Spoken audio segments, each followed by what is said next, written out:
Et si jamais ça aboutissait votre projet, c'est-à-dire votre but ultime, un État kabyle, au moins une autonomie, est-ce qu'il y a des États qui vous inspirent, des modèles économiques, politiques sur lesquels actuellement déjà vous vous inspirez et vous travaillez pour le futur éventuellement? Écoutez, moi mon rêve c'est que le peuple kabyle et la nation kabyle, la Kabylie, accèdent à un statut majeur.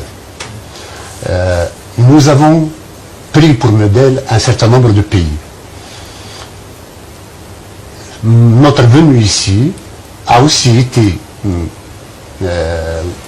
motivée par le fait que, par un rêve, celui de voir en Israël comment pourrait être la Kabylie d'ici 10 ans, 15 ans. Vous vous inspireriez directement du modèle de l'État d'Israël. Israël nous inspire sur son ouverture, son pluralisme, sa modernité et son investissement dans la recherche et la technologie, plutôt que dans l'intégrisme et le fait d'aller à la mosquée. Israël nous inspire.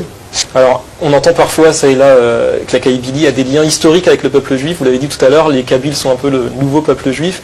Est-ce que vous pouvez nous en dire plus?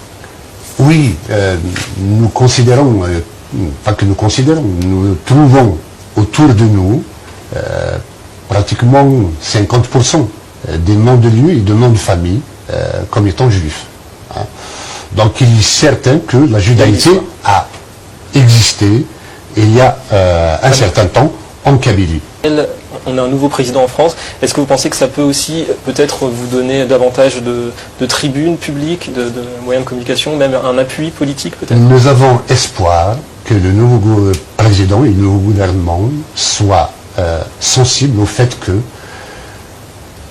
l'héritage colonial, c'est-à-dire les frontières héritées de la colonisation, ne soient plus des carcans dans lesquels le jacobinisme puisse sévir contre les identités, contre la liberté des peuples.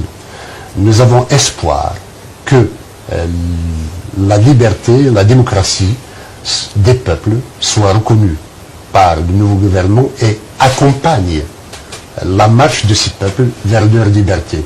Intervenir comme la France l'avait fait en Côte d'Ivoire il y a 2 ans serait ruineux pour son image. Et par contre, peser sur le gouvernement actuel à Alger, ça vous paraît possible? Peser, avoir un poids politique? La France a tous les moyens de peser sur le gouvernement algérien pour accompagner la Kabylie vers son destin. Surtout que la Kabylie est un bastion de la francophonie.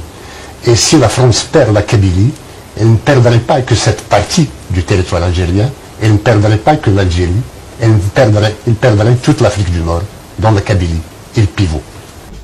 La NAVAD ne fait pas la politique étrangère de l'Algérie, avec l'antisémitisme et l'anti-judaïsme. Non.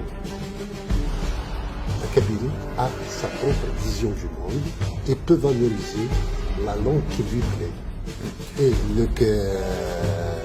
si Israël nous accueille avec ce passeport, sa langue sera officielle dans le passeport kabyle.